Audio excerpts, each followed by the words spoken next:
ಹಾಗೆ ಎಲ್ರಿಗೂ ನಮಸ್ಕಾರ. ಇವತ್ತಿನ ವಿಡಿಯೋ ಏನಂದ್ರೆ ಹಲಾಲ್ ಕಟ್ ಅಂದ್ರೆ ಏನು? ಕೆಲವೊಂದು chicken shop, chicken biryani, chicken ಅಂಗಡಿ ಆಗಿರಲಿ ಎಲ್ಲ ಕಡೆನೂ ಆ ಬೋರ್ಡಲ್ಲಿ ಮೂಲೆಯಲ್ಲಿ 100% ಹಲಾಲ್ ಕಟ್ ಅಂತ ಹಾಕಿರ್ತಾರೆ. ಆ ಥರ ಹಲಾಲ್ ಅಂದ್ರೆ ಏನು?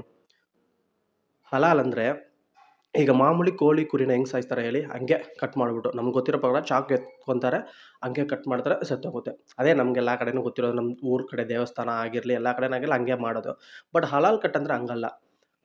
ಬ್ರೈನು ಮತ್ತು ಹಾರ್ಟು ಆ 2 ಕನೆಕ್ಷನ್ ಆಗಿರೋ ಒಂದು ವೆಯಿನ್‌ನ ಕಟ್ ಮಾಡ್ತಾರೆ. ಯಾಕೆ ಆ ವೆಯಿನ್‌ನ ಕಟ್ ಮಾಡ್ತಾರೆ ಅಂದರೆ, ಆ ಕೋಳಿ ಸತ್ತೋಗಿರೋ ನೋವು ಹಾರ್ಟಿಂದ ಮೂಳೆಗೆ ಪಾಸ್ ಆಗೋ ಒಳಗಡೆ ಆ ಕೋಳಿ ಸತ್ತೋಗ್ಬಿಡ್ಬೇಕು. ಆ ಕೋಳಿಗೆ ಗೊತ್ತಾಗಬಾರ್ದು. ಪೇಯ್ನೇ ಗೊತ್ತಾಗಬಾರ್ದು ಅಂತ ಹೇಳ್ಬಿಟ್ಟು, ಆ ಥರದ ಒಂದು ವೆಯಿನ್‌ನ ಇಲ್ಲೇ ಹುಡುಕಿ ಕಟ್ ಮಾಡ್ತಾರೆ. ಅದನ್ನೇ ನಾವು ಹಲಾಲ್ ಕಟ್ ಅನ್ಬೋದು. ಯಾಕೆ ಈ ಥರ ಹಲಾಲ್ ಕಟ್ ಮಾಡ್ತಾರೆ ಅಂದರೆ, ಮುಸ್ಲಿಮ್ಸ್ ಅವ್ರಿಗೆ ಒಂದು ಪಾಲಿಸಿ ಇದೆ. ಅವರು ನಾರ್ಮಲಾಗಿ ಕೋಳಿನ ಸಾಯಿಸಿದ್ರೆ ತಿನ್ನಲ್ಲ. ಈ ಥರ ಹಲಾಲ್ ಕಟ್ ಮಾಡಿದ್ರೆ ಮಾತ್ರ ತಿಂತಾರೆ. ಸೊ, ಅವ್ರಿಗೋಸ್ಕರ ಎಲ್ಲ ಕಡೆ ಕಸ್ಟಮರ್ಸು ನಮ್ಮ ಅಂಗಡಿಗೆ ಬರಲಿ ಅಂತ ಹೇಳ್ಬಿಟ್ಟು ಹಲಾಲ್ ಕಟ್ ಅಂತ ಒಂದು ಬೋರ್ಡಲ್ಲಿ ಮೂಲೆಯಲ್ಲಿ ಹಾಕಿರ್ತಾರೆ. ಸೊ, ಹಲಾಲ್ ಕಟ್ ಅಂದರೆ ಏನಂತ ಗೊತ್ತಿಲ್ದಾಗಿರೋ ನಿಮ್ಮ ಫ್ರೆಂಡ್‌ಗೆ ಈ ವಿಡಿಯೋ ಶೇರ್ ಮಾಡಿ. ಮುಂದಿನ ವಿಡಿಯೋದಲ್ಲಿ ಸಿಗೋಣ.